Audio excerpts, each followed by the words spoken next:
നമസ്കാരം. TCV prime time ന്യൂസിലേക്ക് സ്വാഗതം. ആദ്യം പ്രധാന വാർത്തകൾ.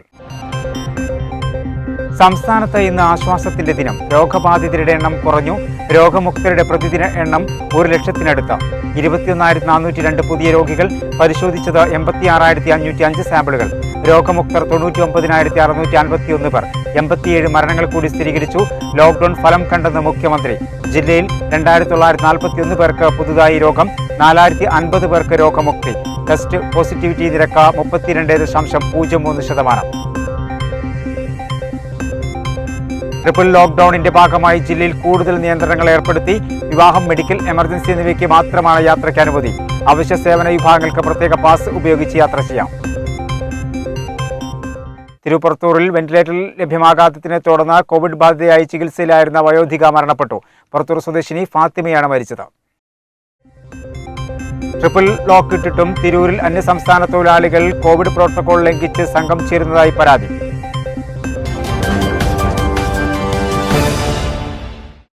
വിശദമായ വാർത്തകളിലേക്ക്. ആശ്വാസത്തിന്റെ പുതുവെളിച്ചമേകി കോവിഡ് രോഗമുക്തരുടെ എണ്ണം 1,00,000-നടുത്ത്. 99,651 പേർ ഒറ്റ ദിവസം കോവിഡിൽ നിന്നും രോഗമുക്തി നേടി. കേരളത്തിൽ രോഗമുക്തരാകുന്നവരുടെ ഉയർന്ന കണക്കാണിത്. രോഗബാധിതരുടെ എണ്ണവും ആശ്വാസത്തിന്റെ നിരക്കിലേക്ക് താഴ്ന്നു. 21,402 പേർക്കാണ് ഇന്ന് കോവിഡ് ബാധിച്ചത്. പരിശോധനകൾ 86,505 എണ്ണമാണ് നടന്നത്. മരണമടഞ്ഞത് 87 പേരാണ്. ആകെ ചികിത്സയിലുള്ളവര് 3,62,315 ഇന്നത്തെ ഒരു പ്രത്യേകത 99,651 പേർ രോഗമുക്തരായി. സംസ്ഥാനത്ത് ഇന്ന് 21,402 പേർക്കാണ് കോവിഡ് സ്ഥിരീകരിച്ചത്.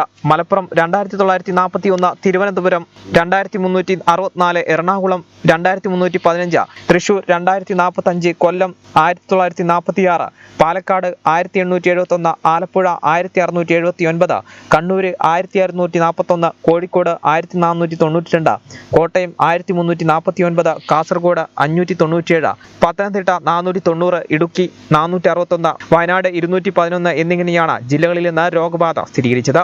കഴിഞ്ഞ 24 മണിക്കൂറിനിടെ 86,505 സാമ്പിളുകളാണ് പരിശോധിച്ചത്. ടെസ്റ്റ് പോസിറ്റിവിറ്റി നിരക്ക് 24.74 ആണ്.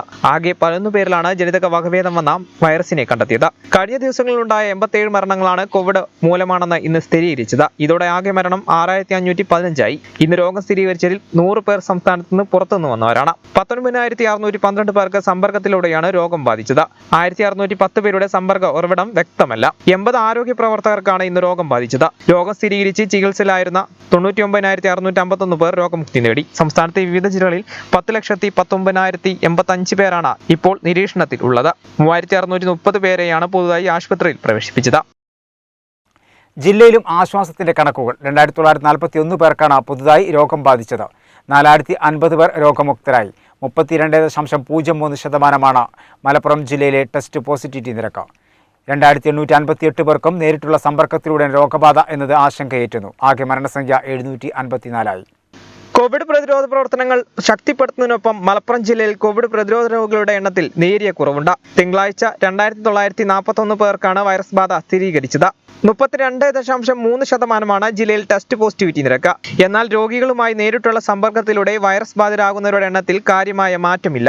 തിങ്കളാഴ്ച രോഗം സ്ഥിരീകരിച്ച 2,858 പേർക്കും കോവിഡ് രോഗികളുമായി നേരിട്ടുള്ള സമ്പർക്കത്തിലൂടെയാണ് രോഗബാധ. 80 പേർക്ക് വൈറസ് ബാധയുണ്ടായതിന്റെ ഉറവിടം കണ്ടെത്താനായിട്ടില്ല. വിദേശത്ത് നിന്ന് തിരിച്ചെത്തിയ ഒരാൾക്കും ഇതര സംസ്ഥാനങ്ങളിൽ നിന്നെത്തിയ 2 പേർക്കും രോഗബാധ സ്ഥിരീകരിച്ചിട്ടുണ്ട്. അതിനിടെ ജില്ലയിൽ ആശ്വാസമായി തിങ്കളാഴ്ച 4,050 പേർ രോഗവിമുക്തരായതും ജില്ലാ മെഡിക്കൽ ഓഫീസർ വ്യക്തമാക്കി. ഇവരുൾപ്പെടെ ജില്ലയിൽ ഇതുവരെ 1,87,664 പേരാണ് കോവിഡ് മുക്തരായി സാധാരണ ജീവിതത്തിലേക്ക് മടങ്ങിയത്. 72,334 പേരെയാണ് ജില്ലയിൽ ഇപ്പോൾ നിരീക്ഷണത്തിൽ കഴിയുന്നത്. ജില്ലയിൽ ഇതുവരെ 754 പേരാണ് കോവിഡ് ബാധിതരായി മരിച്ചത്. ട്രിപ്പിൾ ലോക്ഡൌണിന്റെ ഭാഗമായി ജില്ലയിൽ കൂടുതൽ നിയന്ത്രണങ്ങൾ ഏർപ്പെടുത്തി. വിവാഹം, മെഡിക്കൽ, എമർജൻസി എന്നിവയ്ക്ക് മാത്രമാണ് യാത്രയ്ക്ക് അനുമതി. അവശ്യ സേവന വിഭാഗങ്ങൾക്ക് പ്രത്യേക പാസ് ഉപയോഗിച്ച് യാത്ര ചെയ്യാം. ബാങ്ക് അടക്കമുള്ള സ്ഥാപനങ്ങൾക്ക് ഒന്നിടവിട്ട ദിവസങ്ങളിലാണ് പ്രവർത്തനാനുമതിയുള്ളത്. കോവിഡ് പ്രതിരോധ പ്രവർത്തനങ്ങളുടെ ഭാഗമായി മലപ്പുറം ജില്ലയിലടക്കം കൂടുതൽ കർശന നിയന്ത്രണങ്ങൾ ഏർപ്പെടുത്തുന്നതിനും സർക്കാർ ഉത്തരവ് പുറപ്പെടുവിച്ചതിന്റെ അടിസ്ഥാനത്തിൽ ജില്ലയിൽ നിയന്ത്രണങ്ങൾ കൂടുതൽ ശക്തമാക്കി ജില്ലാ കളക്ടർ കെ ഗോപാലകൃഷ്ണൻ ഉത്തരവിറക്കി. മെഡിക്കൽ എമർജൻസി, വിവാഹം, മരണം എന്നീ അടിയന്തര സാഹചര്യങ്ങളിലല്ലാതെയുള്ള യാത്രകൾ കർശനമായി നിരോധിച്ചു. 10 വയസ്സിന് താഴെയുള്ളവർ, 60 വയസ്സിന് മുകളിലുള്ളവർ എന്നിവർ അവരുടെ അടിയന്തര മെഡിക്കൽ ആവശ്യത്തിനല്ലാതെ വീടിന് പുറത്തിറങ്ങാൻ പാടില്ലെന്നും ഉത്തരവിൽ പറയുന്നു. അവശ്യ വസ്തുക്കൾ വാങ്ങിക്കുവാൻ പോകുന്ന പൊതുജനങ്ങൾ നിർബന്ധമായും കയ്യിൽ റേഷൻ കാർഡ് കരുതേണ്ടതാണ്. ജില്ലാ പരിധിയിലെ ഹൈവേയിലൂടെ കടന്നുപോകുന്ന ദീർഘദൂര യാത്രാവാഹനങ്ങൾ ജില്ലയിൽ നിർത്താൻ പാടുള്ളതല്ല. യാത്രാവേളയിൽ നിയമാനുസൃത പാസ് കൈവശം സൂക്ഷിക്കേണ്ടതാണെന്നും കളക്ടർ പുറപ്പെടുവിച്ച ഉത്തരവിൽ പറയുന്നു. ചരക്കു വാഹനങ്ങളുടെ ഗതാഗതം അനുവദിച്ചിട്ടുണ്ട്. കോവിഡ് പ്രതിരോധ പ്രവർത്തനങ്ങളുമായി നേരിട്ട് ബന്ധപ്പെട്ട സർക്കാർ ഓഫീസുകൾ, അവശ്യ സേവനം നൽകുന്ന മറ്റു സർക്കാർ സ്ഥാപനങ്ങൾ എന്നിവ ഏറ്റവും കുറവ് എണ്ണം ജീവനക്കാരെ വെച്ച് മാത്രമേ പ്രവർത്തിപ്പിക്കുവാൻ പാടുള്ളൂ. ജീവനക്കാർ അവരുടെ സ്ഥാപന മേധാവി നൽകുന്ന ഡ്യൂട്ടി ഓർഡർ അല്ലെങ്കിൽ ID കാർഡ് എന്നിവ യാത്രാവേളയിൽ കൈവശം സൂക്ഷിക്കേണ്ടതാണ്. പ്രവർത്തനാനുമതിയുള്ള സ്ഥാപനങ്ങളുടെ അകത്തും പുറത്തും കോവിഡ് പ്രോട്ടോകോൾ ഉറപ്പാക്കുന്നതിന്റെ പൂർണ്ണ ഉത്തരവാദിത്തം സ്ഥാപന മേധാവിക്കായിരിക്കും. ഇന്നലെ തന്നെ ഇതിന്റെ മാക്സിമം അനൗൺസ്മെന്റും പബ്ലിസിറ്റിയും കൊടുത്തിരുന്നു.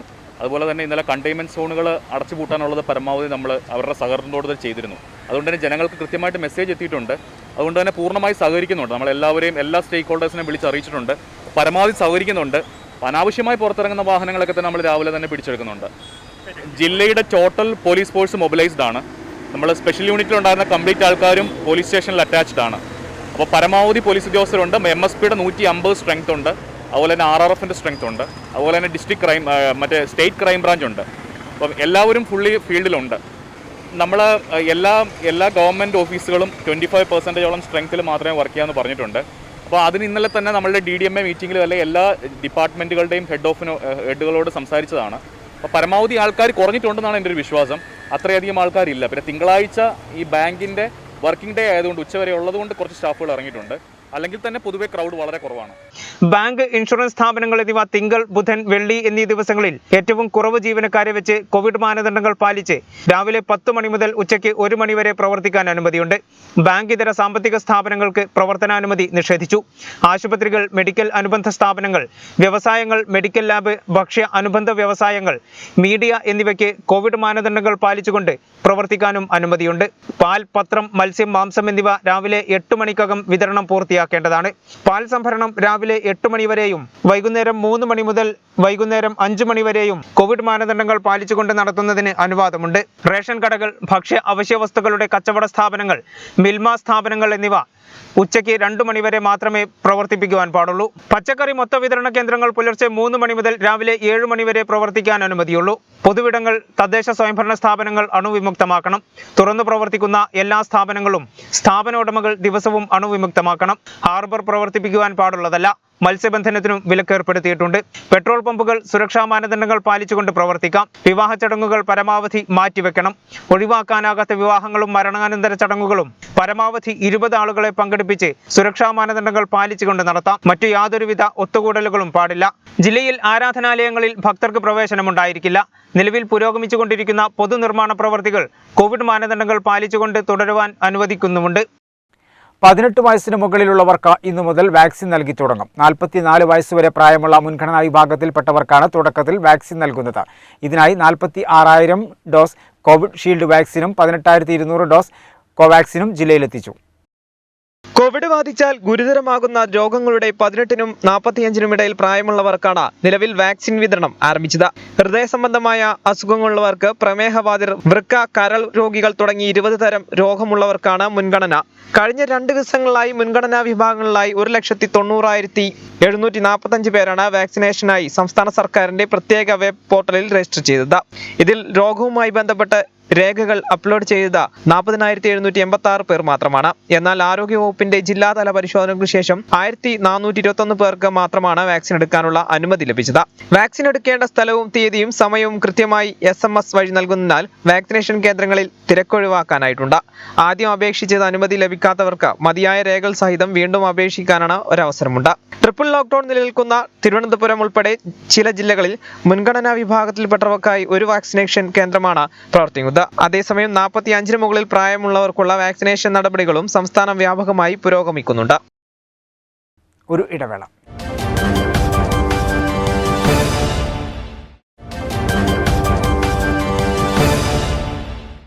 വാർത്തകൾ തുടർന്നു. പുറത്തൂരിൽ വെന്റിലേറ്റർ ലഭ്യമാകാത്തതിനെ തുടർന്ന് കോവിഡ് ബാധിതയായി ചികിത്സയിലായിരുന്ന വയോധിക മരണപ്പെട്ടു. പുറത്തൂർ സ്വദേശിനി ഫാത്തിമയാണ് മരിച്ചത്. തിങ്കളാഴ്ച രാവിലെയായിരുന്നു മരണം. ഏതാനും ദിവസമായി ഇവർ വളാഞ്ചേരിയിലെ സ്വകാര്യ ആശുപത്രിയിൽ ചികിത്സയിലായിരുന്നു. തിരൂർ പുറത്തൂരിലാണ് കോവിഡ് ബാധിച്ച വൃദ്ധ മരിച്ചത്. പുറത്തൂർ സ്വദേശിയായ ഫാത്തിമയാണ് തിങ്കളാഴ്ച രാവിലെ മരിച്ചത്. വെന്റിലേറ്റർ കിട്ടാത്തതിനെ തുടർന്നാണ് മരിച്ചതെന്നാണ് ബന്ധുക്കളുടെ ആരോപണം. ഏതാനും ദിവസമായി ഇവർ വളാഞ്ചേരിയിലെ സ്വകാര്യ ആശുപത്രിയിൽ ചികിത്സയിലായിരുന്നു. ഒരു പഞ്ചായത്തിൽ 11 വാർഡിലെ മെമ്പറാണ് എൻ്റെ വാർഡിലാണ് ഇപ്പോൾ ഈ മരണം സംഭവിച്ചത്. കാരണം അവർ എൻ്റെ വീട്ടിൽ ഫാത്തിമ ഹസനാരാക്കാൻ്റെ ഭാര്യയാണ്. പിന്നെ അവർക്ക് വെന്റിലേറ്റർ കിട്ടാത്ത ഒരു ബുദ്ധിമുട്ടാണ് വന്നത്. ഞാൻ അവരെ നിരന്തരം വിളിച്ചുകൊണ്ടിരുന്നിരുന്നു. അപ്പോൾ ഒക്കെ പറയുന്നത് കുഴപ്പമില്ല, സുഖമാണ് എന്ന് പറഞ്ഞത്. ഇന്നലെ ഒരൊറ്റ നേരം കൊണ്ടാണ് ഈ സംഭവം ഉണ്ടായത്. അവർക്ക് മലപ്പുറം പിന്നെ കോഴിക്കോട് തൃശ്ശൂർ അങ്ങനെയൊക്കെ അന്വേഷിച്ച് ഹോസ്പിറ്റലൊക്കെ അന്വേഷിച്ച് നോക്കുമ്പോൾ അവിടെ നിന്നൊന്നും വെന്റിലേറ്റർ കിട്ടില്ല എന്നാണ് വിവരം കിട്ടിയത്. അപ്പോൾ ആ ഒരു കാരണമാണ് എൻ്റെ വീട്ടിൽ ഫാത്തിമ മരിച്ചതെന്നാണ് ഞാൻ അറിയാൻ കഴിഞ്ഞത്. മലപ്പുറത്തും സമീപ ജില്ലകളിലും വെന്റിലേറ്ററിന് വേണ്ടി അന്വേഷിച്ചെന്നും എന്നാൽ കിട്ടിയില്ലെന്നുമാണ് കുടുംബം ആരോപിക്കുന്നത്. ഇവരെ ചികിത്സിച്ചിരുന്ന സ്വകാര്യ ആശുപത്രിയിൽ വെന്റിലേറ്റർ ഉണ്ടായിരുന്നില്ല. എന്നാൽ കോവിഡ് മൂർച്ഛിച്ചതോടെ വെന്റിലേറ്ററുള്ള ആശുപത്രിയിലേക്ക് മാറ്റാൻ ഡോക്ടർ നിർദ്ദേശിക്കുകയായിരുന്നു. എന്നാൽ 3 ദിവസത്തോളം അന്വേഷിച്ചെങ്കിലും എവിടെയും വെന്റിലേറ്റർ ഒഴിവില്ലെന്ന വിവരമാണ് ലഭിച്ചതെന്നാണ് ബന്ധുക്കളും വാർഡ് മെമ്പറും പറഞ്ഞു. മെഡിക്കൽ ഓഫീസർ അറിയിച്ചപ്പോൾ ഒരു വെന്റിലേറ്റർ ഒഴിവില്ല, ഒരു ആശുപത്രിയിലും അങ്ങനത്തെ ഒരു സഹായം ഇല്ലപ്പോൾ, കാരണം ഒക്കെ തിരക്കാണെന്നാണ് പറഞ്ഞത്. ഒഴിവ് വന്നാൽ ആദ്യം നമുക്ക് തരാമെന്നാണ് പറഞ്ഞത്. അപ്പോൾ ഒഴിവൊന്നും കിട്ടിയില്ല. അപ്പോൾ പെട്ടെന്നാണ് ഈ മരണം സംഭവിച്ചത്. അപ്പോൾ അങ്ങനത്തെ സഹായമൊന്നും കിട്ടാത്ത കാരണമാണ് ഈ മരണം ഉണ്ടായത്. അപ്പോൾ ഇങ്ങനത്തെ ഒരു മരണം ഒരു വാർഡിൽ ഒരു ആൾക്കും ഒരു സംഭവം ഉണ്ടാവാതിരിക്കട്ടെ. എന്നാൽ മലപ്പുറത്തിനു പുറമെ തൃശൂർ, കോഴിക്കോട് ജില്ലകളിലും അന്വേഷിച്ചെന്നും എന്നാൽ വെന്റിലേറ്റർ കിട്ടിയില്ലെന്നും ബന്ധുക്കൾ മാധ്യമങ്ങളോട് പറഞ്ഞു. അതേസമയം വാർത്ത പുറത്തു വന്നതിന് പിന്നാലെ പരാതിയില്ലെന്ന നിലപാടിലാണ് ബന്ധുക്കൾ. ഗവൺമെന്റിന്റെ കാസ്പ് ആനുകൂല്യമുള്ള പേഷ്യൻസിന് ഏകദേശം 16ഓളം ബെഡുകൾ നമ്മൾ മാറ്റിവെച്ചിട്ടുണ്ട്. അതിൽ വന്ന തിരൂർ ഭാഗത്തു നിന്ന് വന്ന പുറത്തൂരിൽ നിന്ന് വന്നൊരു രോഗിയായിരുന്നു ഇത്. അപ്പോൾ അങ്ങനെ ന്യൂമോണിയ ബാധിച്ച് അവർക്ക് വെന്റിലേറ്റർ സൗകര്യം അല്ലെങ്കിൽ കൂടുതൽ സൗകര്യങ്ങളുള്ള ഒരു സ്ഥലത്തോട്ട് ICU സൗകര്യങ്ങൾ പെട്ടെന്ന് വെന്റിലേറ്ററിലോട്ടൊക്കെ മാറ്റേണ്ട ഒരു ആവശ്യം വരാമെന്ന് ഞങ്ങൾ ശനിയാഴ്ച തന്നെ ചികിത്സിക്കുന്ന ഡോക്ടർമാർ ബന്ധുക്കളോടും പറഞ്ഞിരുന്നു. നമ്മൾ ഇതിനൊക്കെ നിയന്ത്രിക്കുന്ന ഡിസ്ട്രിക്ട് വൈസിട്ടുള്ള കൺട്രോൾ റൂമുണ്ട്. കൺട്രോൾ റൂമിലും നമ്മൾ അറിയിച്ചിരുന്നു ഇങ്ങനെ രോഗിനെ പെട്ടെന്ന് ഷിഫ്റ്റ് ചെയ്യേണ്ടതുണ്ട്. അതിനപ്പോൾ കൺട്രോൾ റൂമിൽ നിരന്തരമായി ശ്രമിച്ചിരുന്നു. ഈ രോഗിയുടെ ബന്ധുക്കൾ ഞാൻ മനസ്സിലാക്കുന്നത് സോഷ്യൽ മീഡിയ അടക്കമുള്ള ഇതടക്കം എവിടെയെങ്കിലും മലപ്പുറം, തൃശ്ശൂർ, കോഴിക്കോട് ജില്ലകളിൽ എവിടെയെങ്കിലും വെന്റിലേറ്റർ സൗകര്യമുള്ള ഒരു ബെഡ് കിട്ടുമോ എന്ന് അന്വേഷിച്ചിരുന്നു. അത് അവർക്ക് ലഭ്യമായിട്ടില്ല എന്നാണ് ഞാൻ മനസ്സിലാക്കിയിട്ടുള്ളത്.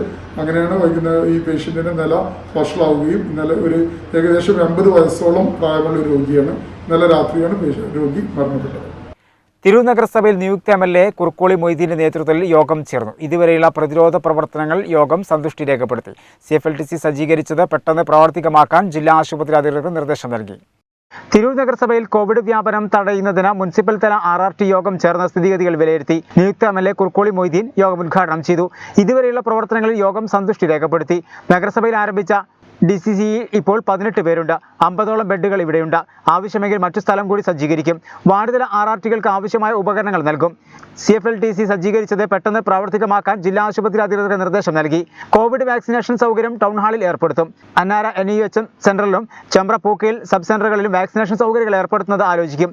നമ്മുടെ ജനങ്ങൾ ഈ പ്രദേശത്തെ ബഹുമാന്യരായ സഹോദരന്മാർ ഇതുമായി പൂർണ്ണമായും ഇതനുസരിക്കാൻ സന്നദ്ധരാവണം. ഇത് നമ്മുടെ പരിരക്ഷയ്ക്ക് വേണ്ടിയുള്ളതാണ്. അതുകൊണ്ട് ആരും ഇതിൽ നിന്ന് അലംഭാവം കാണിക്കുന്ന ഒരു സാഹചര്യം ഉണ്ടാവരുത് എന്ന് നിങ്ങളുടെ ഒരു ജനപ്രതിനിധി എന്ന നിലയ്ക്ക് വളരെ സ്നേഹപൂർവ്വം എല്ലാവരോടും ഞാൻ അഭ്യർത്ഥിക്കുകയാണ്. കുറച്ചുകൂടി ആശങ്കാജനകമായ ഒരു സാഹചര്യം നമ്മൾക്കിടയിൽ വളർന്നിട്ടുണ്ട്. നമ്മുടെ തീരപ്രദേശത്തൊക്കെ വളരെ അശാന്തി പരന്നിട്ടുണ്ട്. ഉൾപ്രദേശത്തും വെള്ളക്കെട്ട് നമ്മളെ ഭയപ്പെടുത്തുന്നുണ്ട്. അതിനെ കൂടി കണ്ടുകൊണ്ട് മുൻകരുതൽ നടപടികൾക്കാണ് ഇന്നത്തെ യോഗത്തിൽ അഭിപ്രായങ്ങൾ ഉയർന്നു വന്നിട്ടുള്ളത്. അതുകൊണ്ട് അതുമായി ബന്ധപ്പെട്ട തുടർ പ്രവർത്തനങ്ങൾ അടുത്ത ദിവസങ്ങളിൽ നടക്കും. കോവിഡുമായി ബന്ധപ്പെട്ട് മുഴുവൻ ആളുകളും ക്വാറന്റൈനിൽ കഴിയേണ്ട ആളുകൾ ക്വാറന്റൈനിൽ കഴിയുക തന്നെ വേണം. ദുരഭിമാനത്തിൻ്റെ പേരിലോ മറ്റെന്തെങ്കിലും അന്തസ്സ് കാണിച്ചോ അവർ പുറത്തിറങ്ങുന്നത് വളരെയേറെ പ്രയാസങ്ങൾ ഉണ്ടാക്കുന്നതാണ്. രോഗം വിതറി നടക്കുകയാണ് നിങ്ങളൊക്കെ ചെയ്യുന്നത്. അതുകൊണ്ട് അത്തരക്കാർ വളരെ സൂക്ഷ്മത പാലിക്കണം. ഈ കാര്യങ്ങൾ അനുസരിക്കാൻ സന്നദ്ധമാവണം എന്ന് ഈ സന്ദർഭത്തിൽ അഭ്യർത്ഥിക്കുകയാണ്. രോഗികളെ പരിശോധിക്കുന്നതിന് മൊബൈൽ യൂണിറ്റും ആലോചിക്കും. ഡബിൾ ലോക്ക്ഡൌൺ സാഹചര്യത്തിൽ പ്രാദേശിക റോഡുകൾ അടയ്ക്കുന്നതിന് CI നിർദ്ദേശിച്ചിട്ടുണ്ട്. വാർഡ് കൗൺസിലർമാരുമായി ആലോചിച്ച് അടയ്ക്കാനും തീരുമാനിച്ചു. യോഗത്തിൽ ചെയർപേഴ്സൺ AP നസീമ അധ്യക്ഷത വഹിച്ചു. നമ്മുടെ CFLTC സെൻറ്റർ ആരംഭിക്കുന്നതിനുള്ള നടപടികൾ ഉടൻ പൂർത്തീകരിക്കും. മാത്രമല്ല നമ്മുടെ വാക്സിൻ എടുക്കുന്നത് സെക്കൻഡ് ഡോസ് എടുക്കുന്നതിന് എല്ലാ വാർഡ് തലത്തിലും വീണ്ടും ഒരു ക്യാമ്പ് കൂടി സംഘടിപ്പിക്കാനുള്ള നല്ലൊരു തീരുമാനം എടുത്തിട്ടുണ്ട്. എല്ലാ രീതിയിലും ജനങ്ങൾ നഗരസഭയ്ക്കൊപ്പവും തങ്ങളുടെ ആരോഗ്യസ്ഥിതി മെച്ചപ്പെടുത്തുന്നതിന് വേണ്ടി എല്ലാ വിധത്തിലും കോവിഡ് മാനദണ്ഡങ്ങൾ പാലിച്ചുകൊണ്ട് മുന്നോട്ട് പോകണമെന്നാണ് തിരൂർ നഗരസഭയുടെ പേരിൽ അറിയിക്കാനുള്ളത്.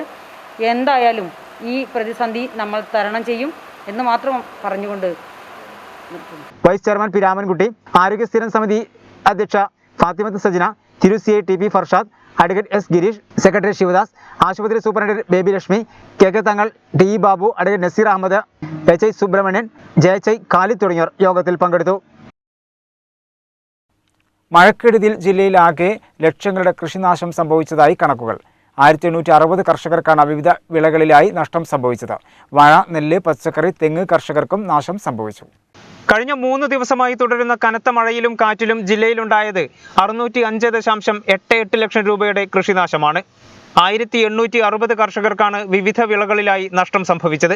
വാഴ കർഷകർക്കാണ് ഏറ്റവുമധികം നഷ്ടമുണ്ടായത്. 566.51 ലക്ഷം രൂപയുടെ വാഴ കൃഷി മഴക്കെടുതിയിൽ നശിച്ചതായാണ് കണക്ക്. കുലച്ച വാഴ 53,595 എണ്ണവും കുലയ്ക്കാത്ത വാഴ 36,235 എണ്ണവും നശിച്ചു. 59.4 ഹെക്ടർ നെൽകൃഷിയും നശിച്ചു. 90 ലക്ഷം രൂപയുടെ നെല്ല് നശിച്ചതായാണ് പ്രാഥമിക ഔദ്യോഗിക കണക്കുകൾ. പച്ചക്കറി കർഷകർക്കും വൻതോതിൽ നഷ്ടമുണ്ടായി. 42 ഹെക്ടർ ഭൂമിയിലെ പച്ചക്കറിയാണ് നശിച്ചത്. 16,91,000 രൂപയുടെ നഷ്ടമാണ് കണക്കാക്കുന്നത്. 5.26 ഹെക്ടർ തെങ്ങ് കൃഷി നശിച്ചതിലൂടെ 11.5 ലക്ഷം രൂപയുടെ നഷ്ടമുണ്ടായി. 1.3 ഹെക്ടർ സ്ഥലത്ത് തെങ്ങിൻ തൈകൾ നശിച്ചു. 1,74,000 ലക്ഷം രൂപയുടെ നഷ്ടവും കണക്കാക്കുന്നു. 1.87 ഹെക്ടർ വെറ്റില കൃഷി നശിച്ചതോടെ 4,68,000 രൂപയുടെ നഷ്ടമുണ്ടായി. 26.4 ഹെക്ടർ കപ്പ നശിച്ചപ്പോൾ 3.43 ലക്ഷം രൂപയുടെ നഷ്ടമുണ്ടായതായി കണക്കാക്കുന്നു. 97,60,000 രൂപയുടെ നഷ്ടം റബ്ബർ കർഷകർക്കും 1,93,000 രൂപയുടെ നഷ്ടം കവുങ്ങ് കർഷകർക്കും സംഭവിച്ചു. എള്ളു കർഷകർക്ക് 24,000 രൂപയുടെയും ജാതിക്ക കർഷകർക്ക് 25,000 രൂപയുടെയും നഷ്ടമുണ്ടായിട്ടുണ്ട്. ട്രിപ്പിൾ പൂട്ട് തിരൂർ നഗരത്തിൽ പരിശോധന കർശനമാക്കി പോലീസ്. നിരവധി വാഹനങ്ങൾ പിടിച്ചെടുത്തു. തിരൂർ താഴെപ്പാലത്ത് DYSP K സുരേഷ് ബാബുവിന്റെ നേതൃത്വത്തിലാണ് വാഹന പരിശോധന.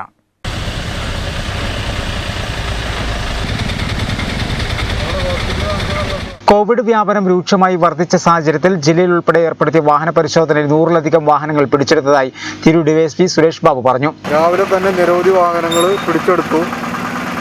ഈ പിടിച്ചെടുക്കൽ കണ്ടിന്യൂ ചെയ്യും. ഒരു കാരണവുമില്ലാതെ ഡിക്ലറേഷനും അതുപോലെ പാസോ റേഷൻ കാർഡോ ഇല്ലാതെ പുറത്തിറങ്ങുന്ന എല്ലാവരെയും വണ്ടി പിടിച്ചെടുക്കുന്നതായിരിക്കും. BP അങ്ങാടി, പൂങ്ങോട്ടുകുളം, ആലിശ്ശേരി, മംഗലം, പരിയാപുരം, പറവണ എന്നിവിടങ്ങളിലെല്ലാം വാഹന പരിശോധന കർശനമാക്കിയിട്ടുണ്ട്.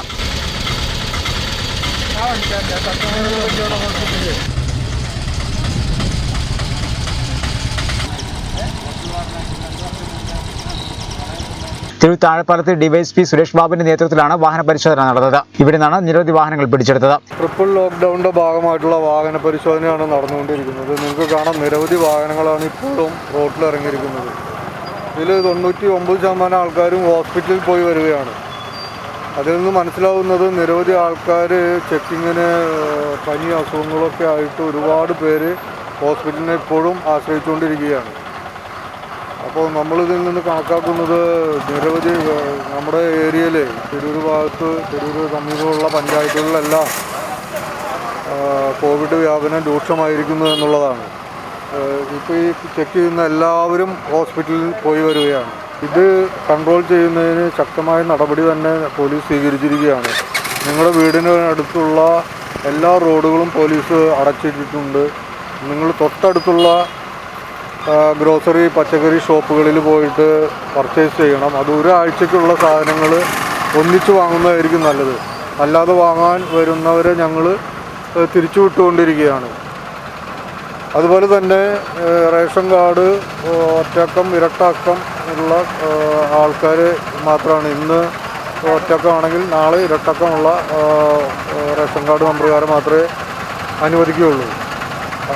ഇന്നത്തെ സ്ഥിതി വെച്ച് നോക്കുകയാണെങ്കിൽ എല്ലാ കടകളും ഇന്ന് 2 മണി വരെ മാത്രമേ പ്രവർത്തിക്കുകയുള്ളൂ. 2 മണിക്ക് ശേഷം മെഡിക്കൽ ഷോപ്പുകൾ മാത്രമേ ഉണ്ടാവുകയുള്ളൂ. ആ പരിശോധന ഇപ്പോൾ എല്ലായിടത്തും നടന്നുകൊണ്ടിരിക്കുകയാണ്. ഇപ്പോൾ ഭൂരിഭാഗം ഓഫീഷ്യൽസും അതുപോലെ തന്നെ ഹോസ്പിറ്റലിലേക്കുള്ളവരും ഹോസ്പിറ്റലിൽ പോയി വരുന്നവരുമാണ് ഇപ്പോൾ കണ്ടുകൊണ്ടിരിക്കുന്നത്. കോവിഡ് വ്യാപനം രൂക്ഷമായ പ്രദേശങ്ങളിലെ പോക്കറ്റ് റോഡുകൾ അടയ്ക്കാൻ നിർദ്ദേശം നൽകിയതായി അദ്ദേഹം പറഞ്ഞു. നഗരസഭയിൽ 600-ലധികം കോവിഡ് ബാധിതർ വർദ്ധിച്ച സാഹചര്യത്തിൽ നിയുക്ത MLA കുർക്കോളി മൊയ്തീന്റെ നേതൃത്വത്തിൽ അവലോകന യോഗം വിളിച്ചു ചേർത്തു. ഒരു ഇടവേള.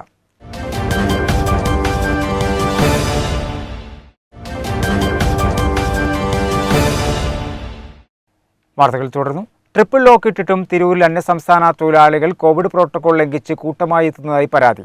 പുലർച്ചെയോടെ ബസ് സ്റ്റാൻഡ് പരിസരത്ത് തൊഴിലിടങ്ങളിലേക്ക് പോകാൻ തടിച്ചുകൂടുന്ന തൊഴിലാളികൾ മാസ്ക് പോലും ധരിക്കാത്തത് വലിയ ആശങ്കയാണ് സൃഷ്ടിക്കുന്നത്. കോവിഡ് വ്യാപനം അതിരൂക്ഷമായി തുടരുന്ന സാഹചര്യത്തിൽ മലപ്പുറം ജില്ലയടക്കം 4 ജില്ലകളിൽ കഴിഞ്ഞ ദിവസം അർദ്ധരാത്രി മുതൽ ട്രിപ്പിൾ ലോക്ക്ഡൌൺ ഏർപ്പെടുത്തിയിട്ടും തിരൂരിൽ അന്യസംസ്ഥാന തൊഴിലാളികൾ ജോലി തേടി മാസ്ക് പോലും ധരിക്കാതെ സംഘം ചേർന്നെത്തുന്നത് വലിയ പ്രതിഷേധത്തിനിടയാക്കിയിട്ടുണ്ട്. കുടുംബം ഒന്നിച്ച് ജോലിക്ക് പോകുന്ന സമയത്ത് 10 വയസ്സിന് താഴെയുള്ള കുട്ടികളെയും കൂട്ടിയാണ് തിരൂരിലെത്താറ്. വിവിധ തൊഴിലിടങ്ങളിലേക്ക് എത്താൻ പുലർച്ചയോടെ തന്നെ ബസ് സ്റ്റാൻഡ് പരിസരത്തെത്തും. 100-ലധികം തൊഴിലാളികളാണ് ഇത്തരത്തിലെത്തുന്നത്. തമിഴ്നാട്, ഉത്തർപ്രദേശിൽ നിന്നുള്ളവരാണ് ഭൂരിഭാഗവും. തിരൂർ നഗരസഭയിൽ കോവിഡ് രോഗികളുടെ എണ്ണം 600-ന് മുകളിലെത്തിയതോടെ കഴിഞ്ഞ ദിവസം മുതൽ കണ്ടെയ്ൻമെന്റ് സോൺ ഏർപ്പെടുത്തിയിരുന്നു.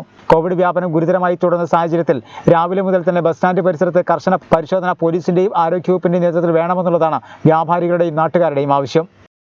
ഇന്നലെ അർദ്ധരാത്രിയോടുകൂടി മലപ്പുറം ജില്ലയിൽ ട്രിപ്പിൾ ലോക്ക്ഡൗൺ നിലവിൽ വന്നു.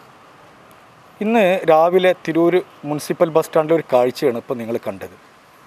അന്യസംസ്ഥാന തൊഴിലാളികൾ റോട്ടിലേക്ക് പരന്നൊഴുകി നടക്കുന്ന ഒരവസ്ഥ. അവർ ഈ ലോക്ക്ഡൗണിനെ സംബന്ധമായിട്ട് അവർക്ക് കൂടുതൽ അറിവ് കിട്ടാഞ്ഞിട്ടാണോ എന്തോ നമുക്കറിയില്ല, മാസ്ക് പോലും ശരിയായ രൂപത്തിൽ വെക്കാതെ തൊഴിലാളികൾ റോട്ടിലേക്ക് തൊഴിൽ തേടി വരുന്ന ഒരവസ്ഥ ഇന്ന് നമുക്ക് തിരൂർ ബസ് സ്റ്റാൻഡിൽ കാണാൻ കഴിഞ്ഞു.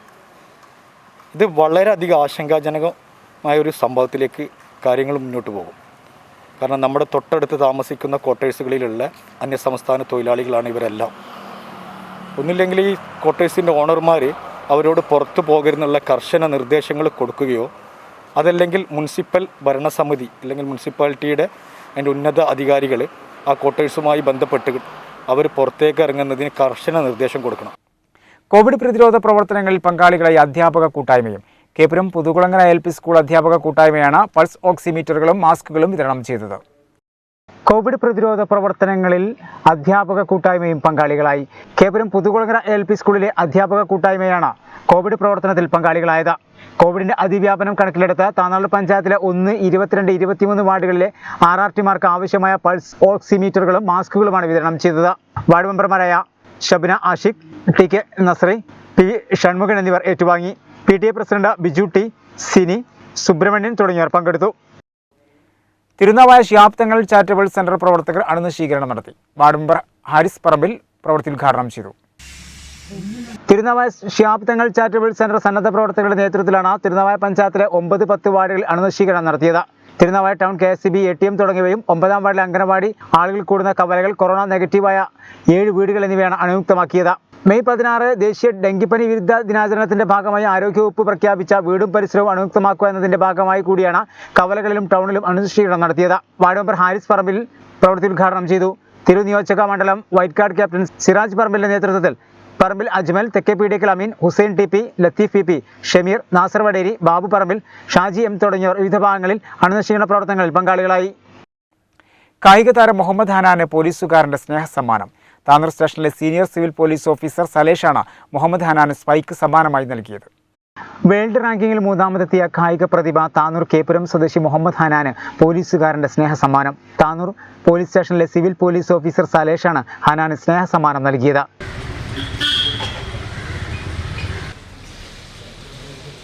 ഹനാന് ഏറെ പിന്തുണ നൽകുന്ന സലേഷ് ഉയർന്ന നിലവാരമുള്ള സ്പൈക്കാണ് സമ്മാനിച്ചത്. തനിക്ക് ഏറെ പിന്തുണയും പ്രോത്സാഹനവും നൽകുന്ന താനൂരിലെ സിവിൽ പോലീസ് ഓഫീസർ സലേഷിന്റെ ഈ പ്രവർത്തനം വലിയ സന്തോഷം നൽകുന്ന കാര്യമാണെന്ന് ഹനാനും പ്രതികരിച്ചു. മുന്നോട്ട് വെച്ച ഒരു ഓഫറായിരുന്നു. നമ്മളെ സലേഷ് സാറ് ഓഫർ തന്നു, ആദ്യം പറഞ്ഞിരുന്നു. അപ്പം എനിക്ക് അത് കൈ കിട്ടി. അപ്പോൾ അതിനൊരു വലിയൊരു സന്തോഷമുണ്ട്.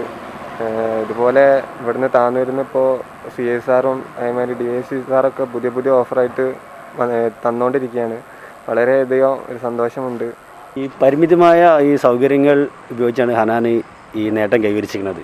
പക്ഷെ ഇതിൽ ഏറ്റവും കൂടുതൽ സന്തോഷം നമുക്കുണ്ട്. കാരണം ഹനാൻ ഒരു സ്പൈക്കിൻ്റെ ഒരു ബുദ്ധിമുട്ട് പറഞ്ഞപ്പോൾ അത് ഞാൻ ചെന്നുകൊണ്ട് അവതരിപ്പിച്ച ആദ്യം താന്നൂരത്തെ സിവിൽ പോലീസ് ഓഫീസറായ സലേ സാറിനോടാണ്. സലേ സാറ് നേരെ എന്ത് ചെയ്തത്, ഇവിടുന്ന് മുൻപ് ട്രാൻസ്ഫറായി പോയ നമ്മളെ പ്രമോദ് സാറും കൂടി ചേർന്ന് എന്ത് ചെയ്ത് ഹനാന് വേണ്ട സൗകര്യങ്ങൾ ഒരുക്കി കൊടുത്തു. ഇപ്പോൾ ഞങ്ങൾ വിചാരിച്ചു, കാരണം ഇത് ഇവിടെ നിൽക്കുമെന്നാണ് കരുതിയത്. പക്ഷേ നമ്മളെ DYSP സാർ ഷായ് സാറും അതുപോലെ തന്നെ ഇപ്പോഴത്തെ CI സാർ ജീവൻ ജോർജ് സാറൊക്കെ കൂടി ഹനാനിൻ്റെ ഓഫറുകൾ മുന്നോട്ട് വെച്ചിട്ടുണ്ട്. അതുകൊണ്ട് സന്തോഷമുണ്ട്. കാരണം ഇനിയും ഉയരത്തിലെത്താൻ ഹനാന് കഴിയട്ടെ എന്ന് മാത്രമേ നമുക്കുള്ളൂ. താനൂർ DYSP MY ഷാജി, സർക്കിൾ ഇൻസ്പെക്ടർ ജീവൻ ജോർജ് എന്നിവരും ഹനാന് ഏറെ പിന്തുണ നൽകുന്നുണ്ട്. ഒരു ഇടവേള.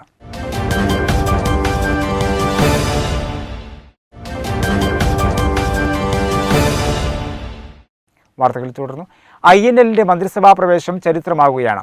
കാൽനൂറ്റാണ്ട് കാലം മുന്നണിക്ക് പുറത്തും അകത്തുമായി ചേർന്നു നിന്ന ശേഷമാണ് INLന്റെ മന്ത്രിസ്ഥാനത്തേക്ക് പരിഗണിക്കുന്നത്. രണ്ടാം പിണറായി മന്ത്രിസഭയിൽ INL പ്രതിനിധിയുണ്ടാകും എന്നുറപ്പായി.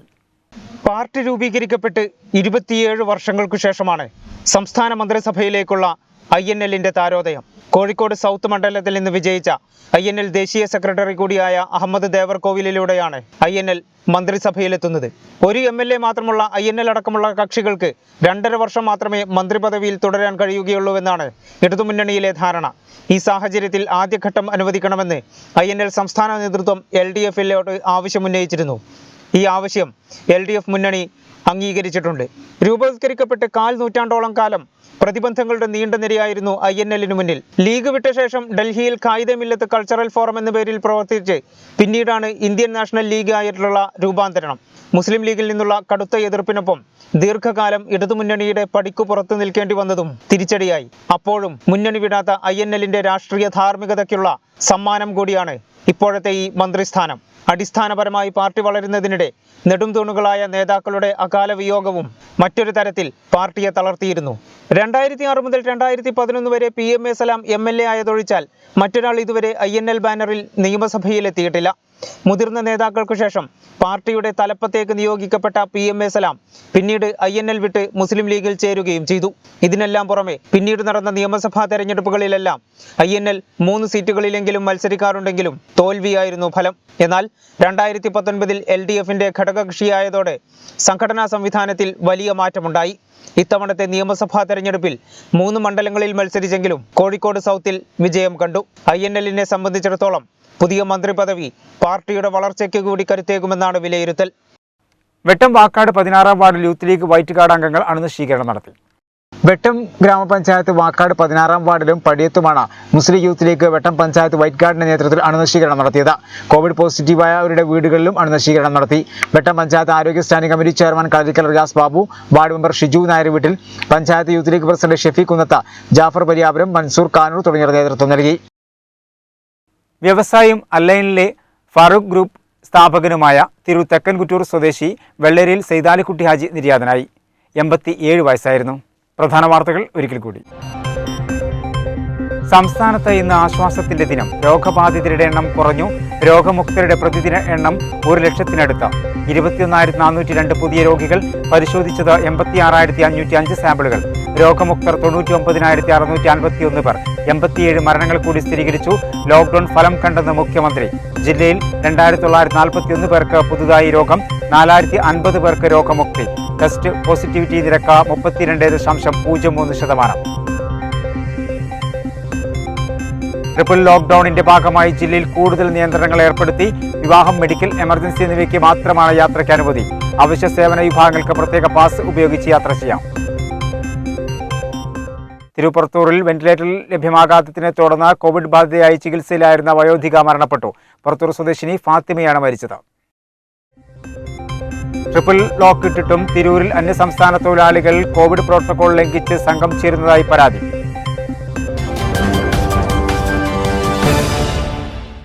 ഇതോടെ വാർത്തകൾ സമാപിക്കുന്നു. നന്ദി, നമസ്കാരം.